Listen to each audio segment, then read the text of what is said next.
drunk, and a simulation of what it's like to be behind the wheel tonight on the Night Beat.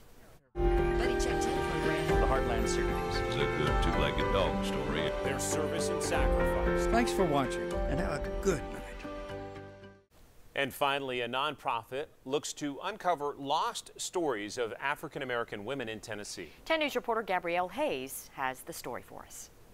Julia Daniels says her story starts more than 100 years ago with Adeline. My great-great-grandmother, who was a slave, Adeline Staples Crozier. Crozier was born in 1845 and would later live in Oliver Springs, Tennessee. And it is there, Daniels says, her family's story would start. I wanted to share her history from slavery up to the present time. Crozier would go on to have a great-granddaughter, Alice Josephine. She was my father's sibling. And Josephine's daughter would go on to be at the forefront of integration in the South. Her daughter was one of the Clinton 12, Joanne Allen Boyce.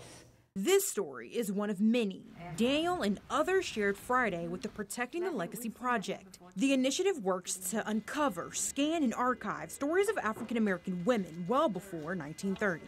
Far too long those stories have gone unheard. Renee Kessler is the president of the Beck Cultural Center. She says this work is about filling in the gaps for the women not included in the history books. These, I like to say, unintentional heroes. Daniel says sharing these stories of heroes will help us learn from our past. So our grandchildren will know where we've come from. And maybe, just maybe, make for a different kind of future. We have the opportunity